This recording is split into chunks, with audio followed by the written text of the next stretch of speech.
I ask a simple question. What is the truth about this? Hmm. And that took me a couple of years to really dial that in because I would ask all different kinds of questions around it, right? And I'd be like trying to find the question. And it just really resonated with, is God only speaks truth? Yeah. Or if my intention when I show up is, what's the truth about this? I'm open. I'm the most open I could be to Yeah. whatever he can say. I'm the most just in that place of surrender and humility. And I'm saying, what's the truth? Yeah. Without what I call all the add-ons, all my qualifiers but it's none of that matters. I just push it to the side and I'm like, it's like I'm putting it on an altar, right? I'm like, Mm. here's this subject. What's the truth about it? And then I let him tell me what he wants to say. And it's Yeah. usually it's like a word, it's like a tiny little phrase. And then from there, my next question is, Hey there, everyone. My name is Tyson Bradley, and welcome to the Receive Experience podcast. This is a place where I am dedicated to helping you learn how to hear from God and build a conversational friendship with Him. Now, I get the privilege of talking with people from all around the world, people who are experts just from living a life of listening. So these are average people.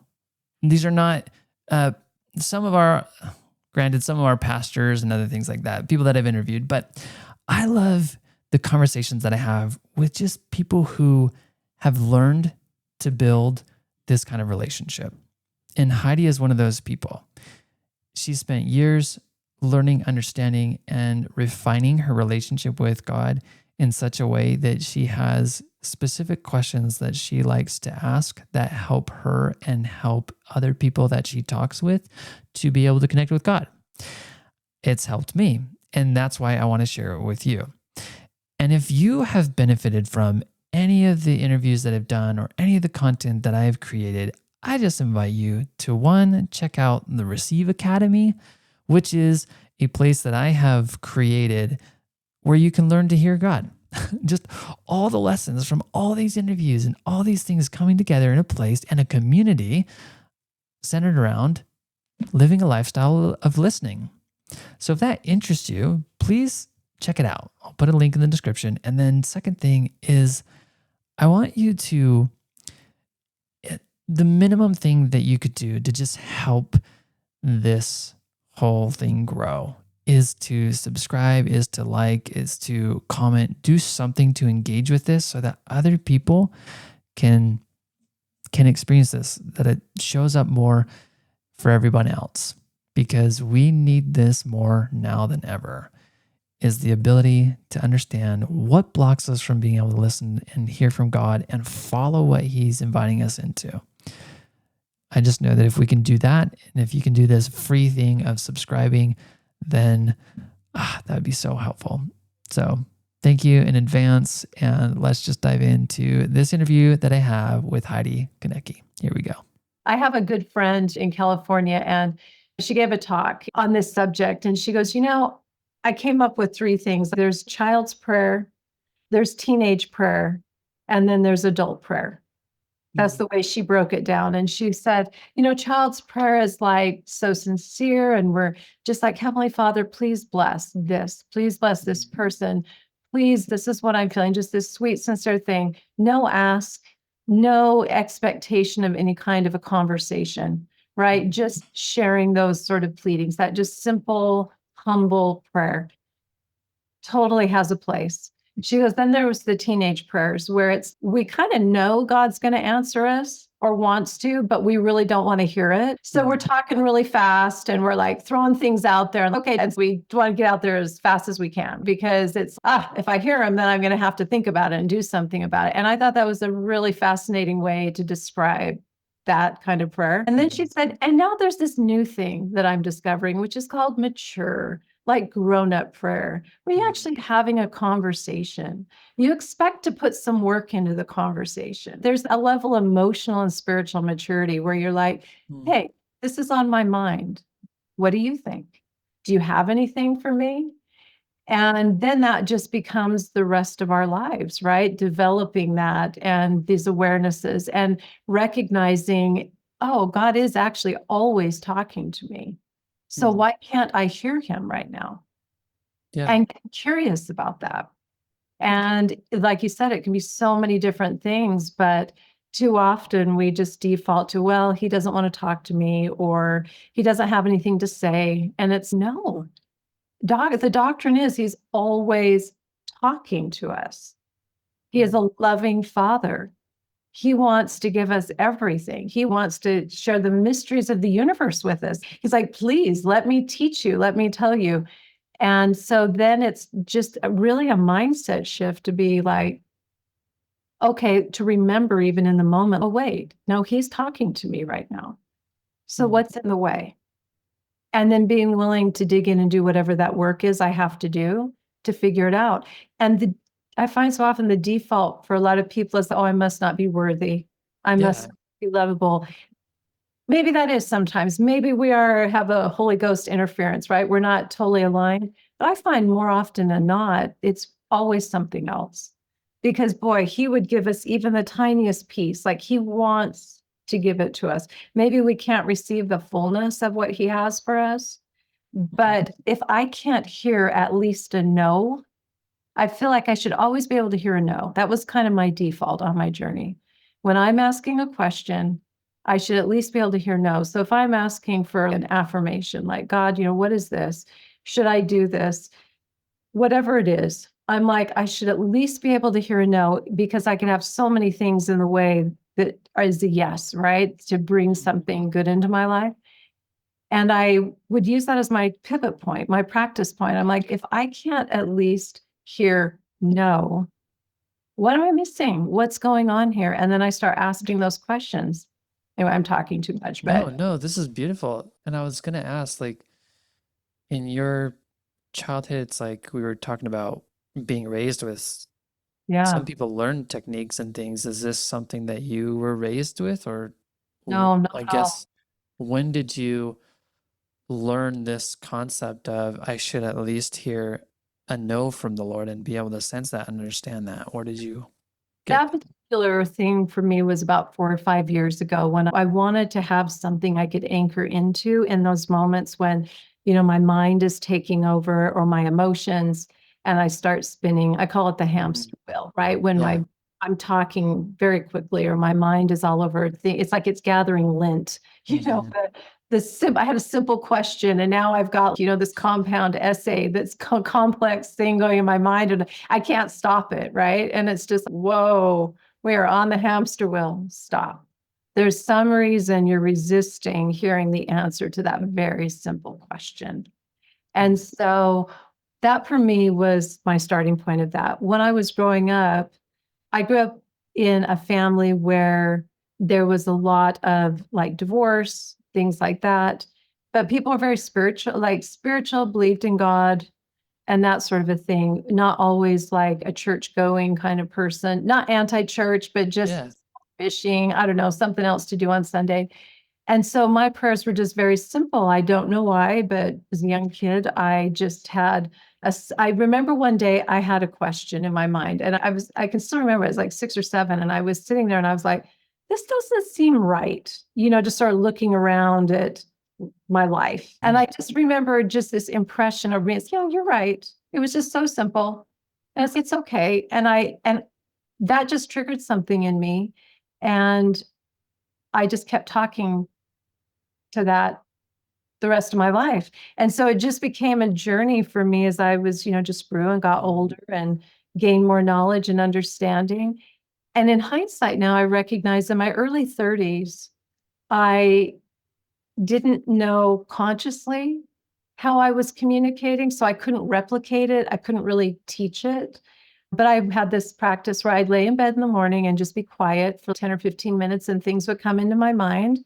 And then I would immediately, for whatever reason, jump up, go downstairs. I'd write them all down and then I would kneel down and I would actually, more kneel down, pray about them. But I must have heard it somewhere, like it was just sort of a routine I had to way maybe to honor Yeah. that. And I was like, oh, wow, this works. And that worked really well for me until I was about 50.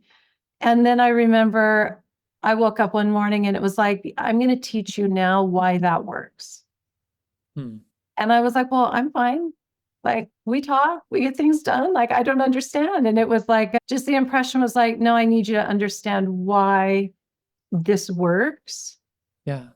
for my own children, grandchildren, so I could share it. That's one thing I never really ever been able to do is share it. And that's when I just ended up on this journey. And I was like, whoa, this is like a work. And there's skills in here, and there's ways to consciously and actively develop this skill. And I hear too often people say, oh, you have this great spiritual gift. Maybe not to me or someone else. Yeah.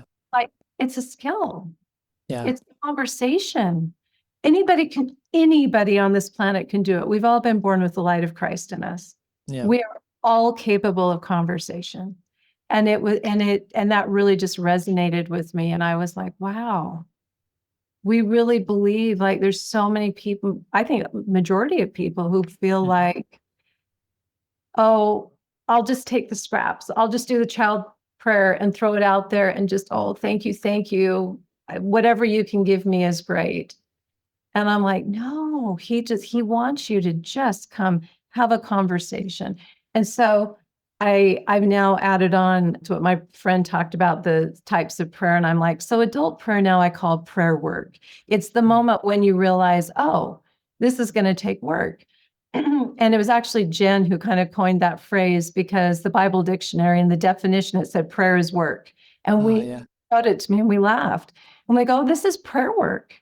This is prayer with work. This is, I'm going to engage in the wrestle. This is Enos prayer. This is I'm wrestling. And then we would joke about how, oh, we get why Lehi fell on the bed after all those visions, because you're really like exhausted, right? When you're working your body and your natural man to actually have the conversation and to receive it, you feel something in that. But what I love now is I feel like there's a graduation from that. We can step into like just the repetition and building the skill. It doesn't have to feel like work anymore, right? It doesn't have to feel like work. It can become just a conversation. And so I call that conversational prayer. And it's this beautiful place. And I hope there's more. I hope before I go, there's more layers to this. But I feel like I'm at a point now where it's, oh, I'm going to go have a conversational prayer, which means I'm going to be quiet and I'm going to have an interchange.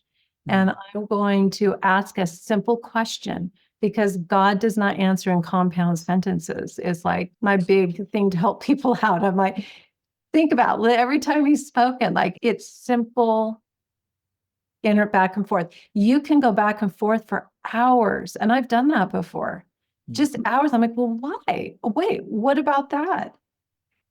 Oh, is that what that is? Oh, and then I'm like, oh, wow, what question should I ask next? And because I'm just so in this space. And then I said, well, go back to the very first one you asked me. And so I go back to the beginning, and then we go on another thing, and like beautiful conversations, but they're short and they're simple.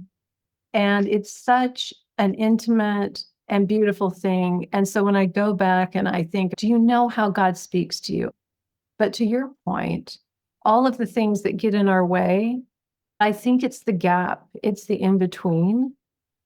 I call them scripts, like a movie script, like we're just playing something out. In our family, that's our catchword is, oh, what's the script that's keeping you from not seeing or from having a trigger, responding to something? You're like, wait, why am I triggered right now? Why do I feel anxiety? This doesn't feel appropriate for the situation. And being able to stop yourself and be like, what's going on right now? And then that's where you get to go have a conversational prayer. That's the best place. Say, hey, what's up with this trigger? What's this about? But there's all those kinds of things that are blocking us. And that's a lot of work. And that's that prayer work phase. And if we're willing to do the work, then it's really beautiful what's on the other side. And I feel so much of the reason people's hearts are failing them right now, and probably, that's the prophecy in the last days, people's hearts will fail them. Is I don't know that it's sufficient for most people's literal nervous systems, their mental health in the world today. That's not so simple. It's complicated, and there's less and less light in the systems of the world. and to just sit in the child's prayer. Yeah.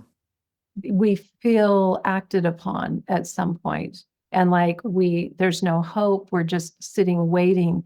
And I feel like the call from the Lord is jump in. I will help you navigate this. And I think for a lot of people, it's just not sufficient to offer the child's prayer because they're waiting. And God's, no, your path is so unique. I can guide you through all of this, but you need to hear me. You need to be able to hear me. And it's hard. It's hard. I meet tons of people every day and all the Yeah. things I do. And I'm sure you feel the same. You can just you see the struggle, you see the fear, you see the anxiety, the wrestle. And sometimes when you're even trying to offer a literal solution, right? They can't even hear you say it because of all those scripts and other things that are clouding them. It's completely blocks it. They literally, their words don't go into their mind. And so there can be no hope. There can be no relief or opportunity. And it's really hard. Well, I even see that. I've got a 10-year-old daughter, and I don't know where it originated, but just this sense of perfectionism that, if she senses that she's going to be wrong or that she's going to mess up, that there's going to be some failure, it's like she doesn't even want to engage. Exactly. And there are times when she takes on a more helpless stance, even though we know she can figure it out. Well, But it's like her brain goes into a mode of, I'm quitting because I can't bear the pain of failure. And so I'm not even going to, it's just like, I'm not even going to engage in this homework. Like, we might try and help her with homework, and we might give her instructions and whatnot, but she's like, that's not how I understand it. That's not how I learned it. And I can just see it right before my eyes, just this disengagement, just turn off so we don't have to feel and have to work. Yeah. It's and so, what you're saying, I think is so real and tangible. I see it. And I don't know if there is like a process, or if you were to walk someone through, if you were to just help them to develop this conversational type prayer, is there a way in which you would teach them? Is there things that you would introduce? I have a simple little formula that I use in my conversation. Okay. I have the who or the what. So what am I talking about, or who, right? Like the person or the what, the thing. Okay. So the who or the what. And the question that's in my mind. And I say, let's say your daughter, right? Yeah. So the question is your daughter. And I ask a simple question. What is the truth about this? And that took me a couple of years to really dial that in, because I would ask all different kinds of questions around it, right? And I'd be like trying to find the question. And one day I was listening, I can't remember the podcast to give them credit, but they were talking about how God only speaks truth. And I went into the scriptures and I was reading that because I'd been looking for what is the one question I could start with. And to your point, I could help other people. And I'd be like, what's that one question just to really get started in a conversation with you? And it just really resonated with, is God only speaks truth? Yeah. Or if my intention when I show up is, what's the truth about this? I'm open. I'm the most open I could be to whatever he can say. I'm the most just in that place of surrender and humility. And I'm saying, what's the truth? Without what I call all the add-ons, all my qualifiers but it's none of that matters. I just push it to the side. And I'm like, it's like I'm putting it on an altar, right? I'm like, here's this subject. What's the truth about it? And then I let him tell me what he wants to say. And it's usually it's like a word. It's like a tiny little phrase. And then from there, my next question is, why? And that opens it up to me receiving context in whatever state I'm in. But it keeps it completely neutral and open. Yeah. So that I'm not putting in, well, I'm just like, why? Because he knows my mind. He knows where I'm at. So what's the truth? And then why? And then I let him give me what the context is. And So real quick, because even as you say that, like I'm thinking about my daughter, I was like, okay, what's the truth? And immediately, kind of like you said, it's usually, and even for me, usually it is a kind of a short, very short first impression. And it's like, she's scared. Okay, why? Why is she scared? And she doesn't want to make a mistake. She doesn't want to mess up. right. But then from there, and you can continue. The next thing I ask is, okay, is there anything that needs to be cleared? Meaning, is there what are the scripts? Like, that's what that means in my mind. Yeah. I like to keep language super simple. So is there anything that needs to be cleaned? If you say cleaned up, resolved, cleared, my word is cleared. Is there anything that Yeah. needs to be cleared? And what my intent when I say that is, yeah, show me what it is. Are there scripts? Is there trauma? Because there could be a million things, and it could only be this one or two things that's actually causing this particular issue. Because we live in the world, we're never going to get out of the mess. To me, it's like parting the Red Sea. I want to take a step forward. So what in this mass has to be parted so that it can move forward? So what is there? And sometimes I get nothing. Other times it's, yeah, there's look at this or look at this, maybe have a conversation with them about, and the conversation ends up being gathering more information. That's what that's about. I just simply ask, is there anything that has to be moved out of the way so that progress can be made at that point? And then after that's taken care of, whatever that could be, something, it could be nothing, it could be a conversation, it could be sometimes like just hand this to the Savior, just give this to the Savior, and you're done. But then my follow-up question, when that is finished, Yeah. then I'm on me, right? And I'm like, what's my instruction in this? How do I show up in this? Because sometimes he tells me, Heidi, it's not yours. Oh, yeah.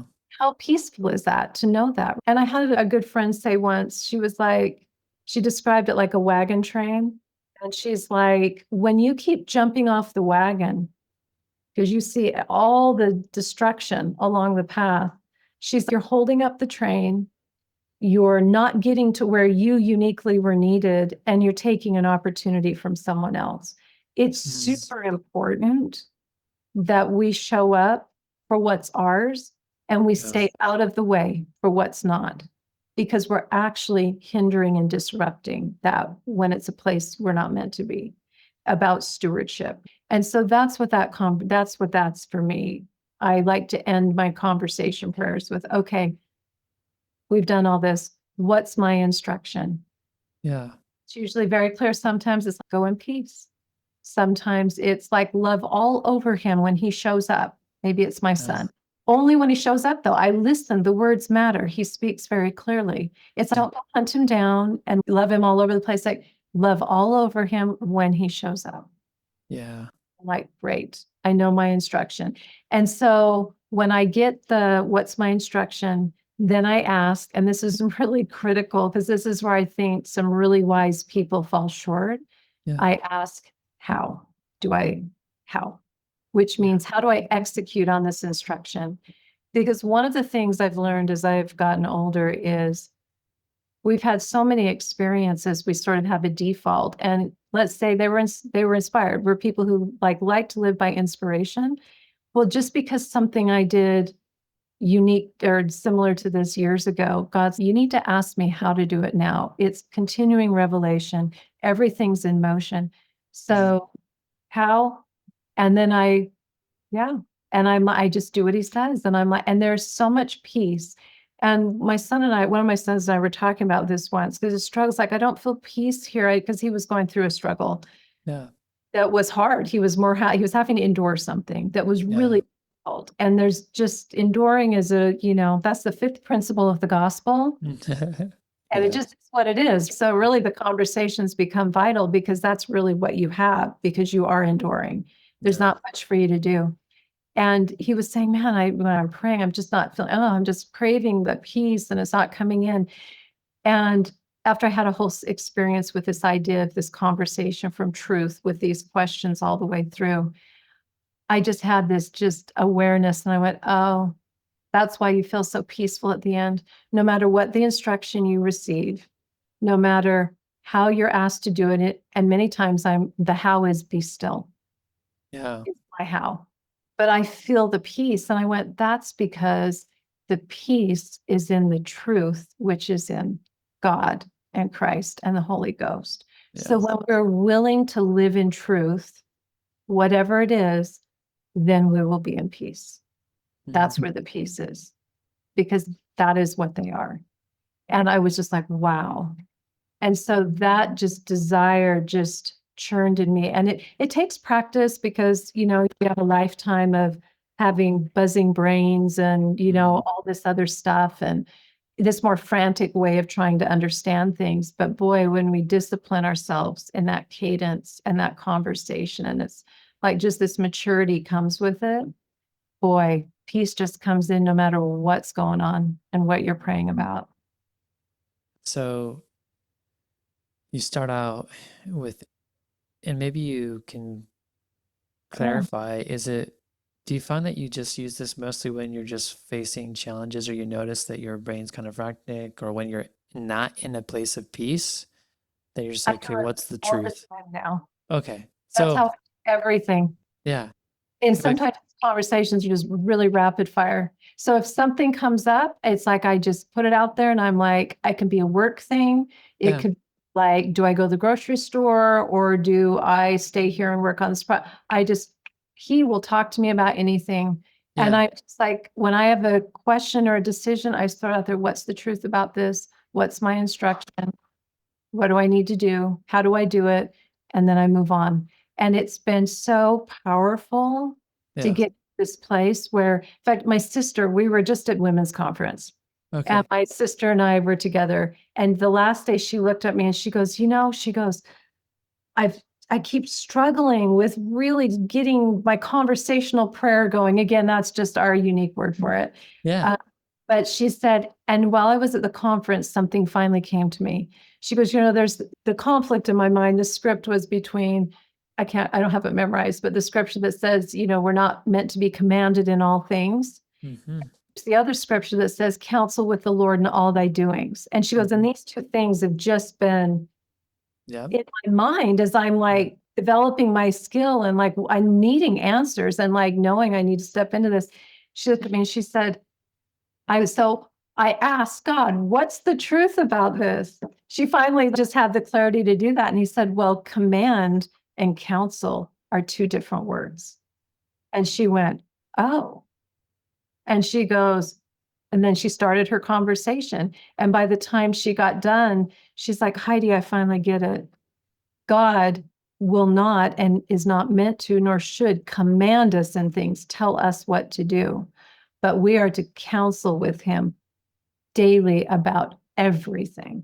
And that's what conversational prayer is. And just her mind, it opened and she was like, that's completely different. It's about agency. It's about showing up and having a conversation versus God saying, go do this. They're literally teaching the same principle. Um, And her whole world shifted. yeah. It's really fun, super Well, cool. yeah, I think about it's the difference between being governed by a dictator versus being governed by a loving father who just wants to build a relationship with you. When is the father ever annoyed when you look back and say, what do you think about this? What's the truth? And that's the beauty of the question. And maybe there'll be a better one in the future, but the beauty for me of the question of what's the truth about this, Yeah. I'm asking for his perspective. Yeah. I start with what's the truth. And then of Yeah. the why, what's the truth about this? Why? Because that helps me get unique context. Yeah. What's my instruction? Yeah. There's something I should do here? And then if so, okay, how do you want me to do it? What's the best way for me to do this? And that's counsel. Right. And it's beautiful. Yeah. And it's so counterintuitive if we've not been raised that way. And Yeah. yet I meet people who, without maybe needing something so structured like that, because they're not learning a new skill, I watch them and I'm like, oh my word, that's what they're doing. Just naturally, it's the language that they grew up with. It's just their language, it's their cadence, it's very familiar and very comfortable. And I think a lot of times we either grew up with nothing, which sometimes can be a benefit because we're Yeah. sort of blank slate. But in other times, we grew up with a lot of habits or processes that were heavily scripted. Yeah. And depending what it came from, whether it was scarcity or anger or fear or safety or piety or scrupulosity, or we could just go Yeah. on, like the whole deal, whatever it was, those just aren't going to feel right to someone who's, you're going to feel it. And the problem is, if we were taught growing up in our family units or like our community, if we were taught that it was just heavily intertwined with family, connectivity, it's where family communicates, or Right. we were told it was the gospel or whatever faith that we're in. And the truth is, those things aren't from God because God only speaks truth.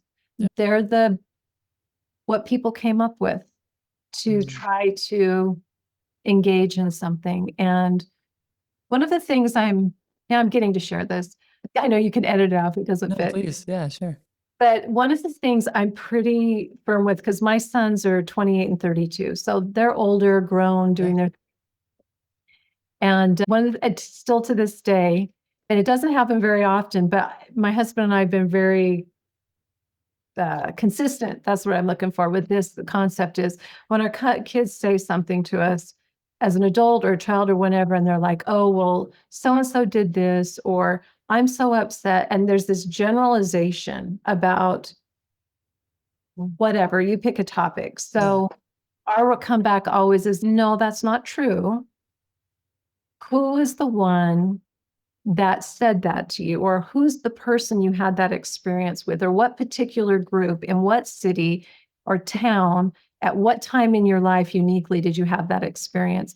And really drilling down and getting super clear about where that came from and where those scripts or those triggers came from. These broad generalizations.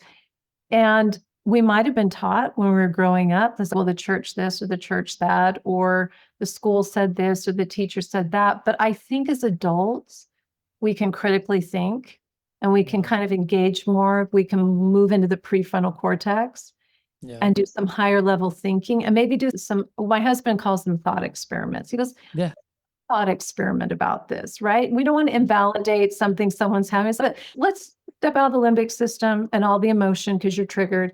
And let's go have a thought experiment in the prefrontal cortex and just look at it and see if there could be something else there. Yeah. And that releases a lot of trauma. Yes. It infuses hope. It brings in clarity and it allows truth to manifest more. And I think we have to get a lot better about that because people are losing hope because things are just have been escalated to these highest levels. And it's, well, if there's nothing there and it's, whoa, let's dial in that experience, which is valid, but let's find out why that happened. Maybe that was your experience, right? That's true. That's what people were doing at that time. But I can promise you, everywhere else in the world, they were having a different experience than that. And so I think we haven't taught that. And it's on, I don't know, I say parents, generations, I'm in my late 50s. And so I'm kind of the Gen X kind of generation. We have the boomers like my parents and those generations, people didn't talk a lot. We didn't have, but not, it makes no sense in the context of today. But the truth is, I was married and had a kid before we had the internet. Like this exposure to all this information, our lives really were centered around community and family. I remember even to make a long distance phone call cost like $1 a minute. So you even called people who lived in other states and talked for more than 3 or 4 minutes. There was no email. So we really did live in these unique worlds. And that became, I think, the generalization. But I think we need to do a really good job right now in this bridge between boomers and Gen X and the millennials and the Gen Z and for all the other generations to really have good conversations around that, so we can break all that open and bring in some hope. And maybe people are frustrated, but at least the frustration's in the right direction, right? Every generation has their weird stuff. My generation was the world's going to blow up with nuclear bombs, right? We would do nuclear bomb drills. We don't do things like that anymore. Now it's mental, emotional, but it's still warfare. And so how to battle that in healthy ways to get those generalizations out of there? Because I find that is probably the number one block right now. You mentioned like your husband might say, okay, let's do a thought experiment. And then is it just, what else does he do? Is he goes into those kind of questions? Is okay, what's the truth here? Or what's his approach? I'm curious. He's super funny with that. He would be more like, okay, let's just throw that out there. So he would throw the scenario out there that you have, and then he'd be like, okay, so what's the rational conclusion to that? Let's just say, okay, if that is true, then this is true. And and he has them start thinking about what the other truth would have to be if that was true. And you only get a few points out, and people are like, oh, well, that makes no sense, right? Because these other things couldn't be true around it. Just gets them thinking. And then when they're really spinning, one of the good techniques he has is he asks them some random question that their brain has to think about. So if they're like spiraling and the emotions coming up, he's like, what's 2 + 2? Or completely random. Yeah. And it forces the brain to stop. It gets out of the loop and they're like, what? But it's so not obtrusive, right? It doesn't like create more anxiety. It's more, wait, what's that? It's like, oh, yeah, okay, let's keep going. And then he'll ask the question again. And then he just gets them playing around. And he is very playful.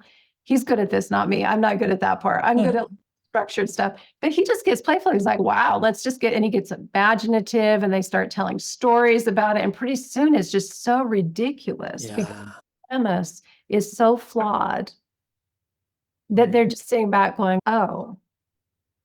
And when they get to that point, it's more like well, what maybe could the truth be in all this? Could it be? And then he might offer 1 or 2 suggestions, well, could the truth be like maybe what? And they're like, well, and he just loves to stay in, it's like storytelling, right? Because it's all made up. Somebody else made it up and they might have told them it was the truth, but it's really a story. And so he just tells stories and just lets them get it all out to the point where and then that's where I usually can come in and say, well, I wonder what the truth is about this then. Why don't we check in? Why don't we ask? Yeah. And then we just let the master, right, start answering and telling the real story. So, just as a review, as well as just to kind of clarify what you see as you experience this yourself and with other people, is I go into and I'm debating, another example just to make this clear. There's a program that I've just barely learned about that I'm thinking of purchasing, and it's a decent expense. Yeah. And so if I go, what's the truth in this, then I guess as I listen, is it more so about listening for, it's like, what's the real desire behind this? That could be what comes out in something like when you're asking the simple question, what's the truth? What my intent, because it's always our heart, right? When I ask that question, that's me saying, show me whatever there is to show me that you feel I need to know about this. I'm completely open. And so he might come back with that and say, I don't know, what would maybe be a scenario you could get for that? Or maybe ask right now and see if you can get an answer. Well, it's even as you share, because earlier you mentioned just let me just open the door, let me set whatever challenge, just maybe set that on the table for a moment, just open it. Sometimes, and I just set it on a table. And sometimes it's something written on a piece. I'm a visual person, so that works for me. You don't have to, but I picture a table and I'm sitting at one and he's sitting at the other side and the Savior's sitting over here and there's an empty seat here in case something needs to show up. And it's just, I just lay it on the table. And I'm like, what's the truth about this? And then I just sit quietly and I just wait and I just receive something about that. Yeah. And sometimes I've asked the question, some other questions, like if I have people, my stewardships, right? Maybe in my work, whatever, I have teams of people. And one day I felt impressed to ask, what does God want for each of those people? I was like, okay. So I sat down and I just said, okay, I didn't have names in any order. I was going to try to write down names as it just started coming. And it was like, there was a name and a word, a name and a word. This person, happiness. This person, release from the torment of their childhood. This person, joy. This person, consistency. And I was like, whoa. And I'm just like trying to write it all down. Once I got that, I had my what's. It was the who, and then I got the what. And then I went into, okay, what's the truth about each of these things? What's the why? Then I put my formula in. Okay, is there anything I can do, like in my capacity, to help clean anything up here? And then I was like, okay, what's my instruction as I'm leading this conversation? And then how do I execute on it just one by one? So sometimes the hardest thing is to figure out what the who or the what is, right? And to get the clarity on that. But once I have that and I'm I'm holding it out, I'm in simplicity, not complex. I don't throw 75 things in a pile. I'm like, one at a time. What is this? And so you can even start the conversation with, I'm thinking about buying this. What's the truth about this? Yeah. And what does he have to say? Or is this the best choice for me? Is it sufficient? As you get going, he's going to take you into some other places, but words like sufficient, I find, are really helpful, better than good, because I had a whole experience with the word sufficient last year. I thought sufficient, in my mind, I felt scarcity a little bit with that, but good enough. And what I learned through it was sufficient is plentiful. It's sufficient. Yeah.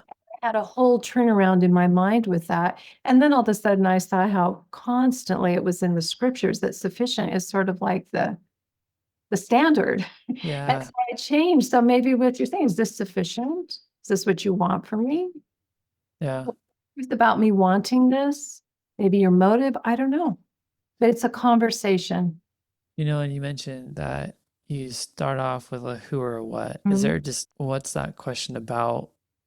Like, who is the truth? Who? No, it would be like a who would be a person. If I'm super clear on what I'm starting my conversation about. It's like, I'm my friend, let's say Jen, my friend Jen, Yeah. or my son, or my husband, or someone that I minister to. That would be a who prayer. Okay. That would be a who conversational prayer. A what would be, I have this thing I need to make a decision on.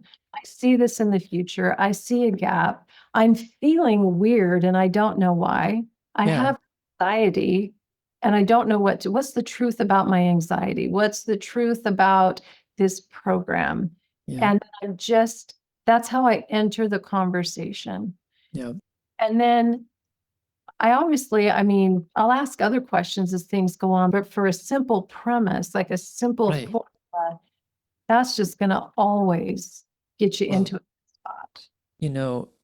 As you speak, I guess what I see is just anytime, and this is what I share with other people, anytime we're not in a place of peace, Yeah. that's a perfect moment to start the conversation, because there's some script, there is some pattern of belief that is making this difficult. There is now an internal conflict where two sides are at war, what you're raised with and what is the truth. Yeah. And so for us to go into that and to be able to, notice, okay, there's something up here. And now is my chance to say, Lord, what is the truth? Yes. I noticed that in your flow that sometimes, I don't know, do you ever skip the question? Are there any scripts here? Or Yeah, sometimes absolutely. it's just, I know the scripts, or They've Yes. been addressed. What's my instruction? Let's Yes. go. Oh, yeah. Totally, totally. Sometimes I can just skip to write like, oh, what's my instruction here? Because it's more like it's coming to me. I'm not Yeah. looking for it. I'm like, oh, whoa, what's my instruction? Those are just the Yeah. Yeah. the Key key, points. key If we're point. doing prayer work. Yeah. Yeah. Yeah. If we're doing prayer work, if we're really diving into That's these. the work, like to die. And one of the best imagery, and I had a good friend who taught me because my brain, I was like, oh, I can't quiet my brain. She said, picture a pile of pickup sticks. This helped for my brain. Okay. And she goes, the game pickup sticks? I'm like, yes. And she goes, sometimes the what is just a pile of pickup sticks. It's just matted together. The sticks are all different. And it's just laying there in a big blob on the ground. And you are really focused on the red one at the very bottom. Yeah. That's what, you're like, oh, what's happening? And God's like, yeah, do you see the rest of this? Zoom out a little bit here. Like we got a lot we got to do before we can get to that red one. But yes, that red one's important. And sometimes that's the work we're talking about, right? So having some sort of thing a rhythm you can move to, developing your language. Do you know how the Lord speaks? Do you know how God speaks? Do you create your own? I have my own, words. Like when I say truth, it means something. It might mean something totally different to someone else, but that's a question that I've formed that is my relationship. So when I show up with that, we're super clear. Sufficient. When I say, is this sufficient? We have an understanding about what I already know Right. means. And what I laugh is a lot of the times, because I've gotten much more, I'm going to say chill, right? It's, oh, this is the red one at the bottom. Sometimes that's what I ask. If I'm just all over the place, I'm like, oh, is this a pile of pickup sticks? I'm thinking it's this one thing. And it's, I'm so glad you asked. That's what it feels like. And I'm like, oh no, how big is this? Well, why don't you step back a little bit and look at it? And I'm like, Yeah. oh, sometimes it's a little pile, but kind of like Jenga. Sometimes you only have to do a couple things and then the whole thing can be gone. But sometimes it's important to go and to learn. It works through us. One of the things I like to ask when I'm like, oh my gosh, is there a script here? Is there my new thing is I'm like, do I need to know more? That's really helpful because sometimes it's no, you actually don't. That's not necessary for my progression or whatever. There's not lessons to learn. In that case, sometimes I've felt like probably because it's not mine, it is part of me because of maybe my heritage or where I lived or whatever, but it's not like my nature. It just is get this rock off my back kind of a deal that's holding me down. And so in that case, I feel like I can just, okay, I can be done with this. And then sometimes it's, yeah, you really do need to know more. And I'm like, oh, How okay. we need to work through And so then this. we dig in and we're like, Yeah. all right, well, what's the truth about it? Here we go. And and again, there's no right or wrong way to develop a conversation, but these are the principles. This is the way I form these principles to help me is God is truth. Yeah. So if I can just step into the truth right out of the gate, I have eliminated a lot of wandering in the Yes. metaphorical wilderness. Yeah. And then I do need context because I have my unique set of whatever. So my why. Okay, why? That's our language for let me know what I got to know so I can really comprehend what you're trying to tell me. And all right, is there anything in the way that's really going to obstruct going forward or what is it? And then embarking on that. And then, okay, now what's my instruction going Yeah. forward? And then how How do do I I do do it? that? And boy, there's just such a peace in that, even though another thing I've learned is most of the time we're told to walk away. Like when we're seeing things, most of the time, God's don't interfere. One of the most profound things I learned was Heidi, just because you can see it doesn't mean it's yours. All things are in God's hands. He Yeah. has a plan for everything. And it's so fascinating because even to get to the point where I was curious about these things, Yeah. required a certain humility, a certain, okay, I'll give up this part of my pride because I want to not feel anxious all the time or stressed or life's too Yeah. crazy. I can't keep up with it and I know I need more help. But boy, the more you go, the more you realize, man, we're just so filled with pride, but not in a shaming way. It's the condition of the natural man. And Yeah. your whole view of the generosity you give yourself and others for being human in this human mortal journey just Yeah. amplifies as you go down this path.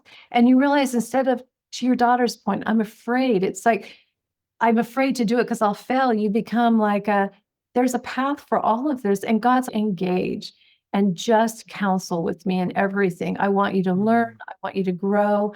And the Savior is right there. That's why I always kind of picture him in my mind right there. It's like he is Mm. emotional. He's right there Yeah. with his saving atonement, his example, with the covenants, and he can just keep up. His atonement can handle anything we throw at it. And when we're really engaged in that constantly by counseling with all the time Yeah. and engaging in the atonement and just trusting where they're telling us to go. And we're going to make some mistakes. And they know, and he's just keep looking at me and just bringing my atonement in constantly, either for forgiveness or to give forgiveness Yeah. because we're enduring something. And life just comes alive and Yeah. we're just flowing and going. And the peace comes from the movement. Yeah. We're not just sitting still, just zapping ourselves out because we're spinning out. Yeah. Because we have so, especially the more knowledge we have, the more, we make covenants, we've done these things. It's in us like moving and living. And it reminds me of a race car sitting in a starting line. And we've got our foot on the brake and we've got our foot Yes. on the gas, and those tires are just spinning. And that's our physical body. That Yeah. car is our body. Yeah. And our bodies start breaking down. A car will break down if it's left in that, it needs to Yes. be in motion. Yeah.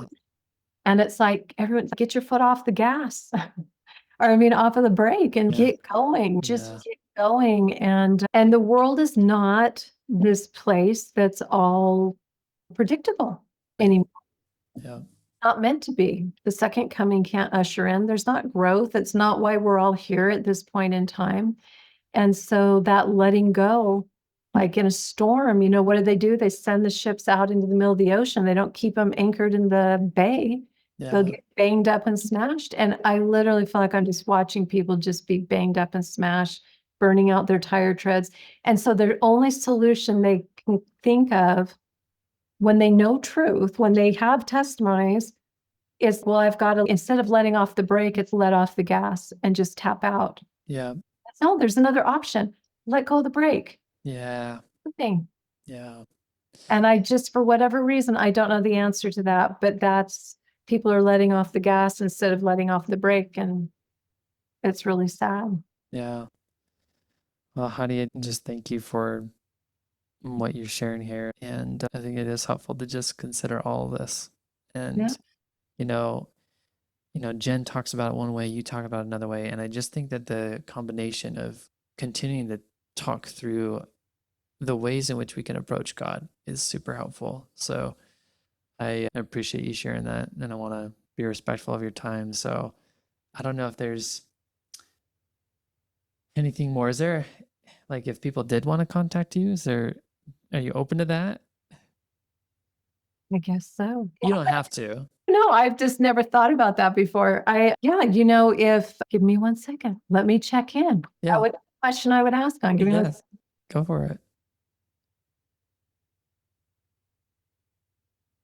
Yeah, I'm getting that would be like appropriate, like in my time and all of that. And that if someone were to reach out to you, if you could do it through you, like, Yeah. and just say, and let me know you have someone, and then I can check in on that and Yeah. see. That'd be Cool. Yeah. I'll just let people know that if they want to reach out to you, they can connect with me and I'll put you guys in touch. Is Yeah. that nice? We don't have to guess. Yeah. Anytime I get ready to say what, or I go, oh, wait, I don't need to guess. I can just ask. I can just check in. Yeah. Yeah. Well, Awesome. you're awesome. Thank you so much.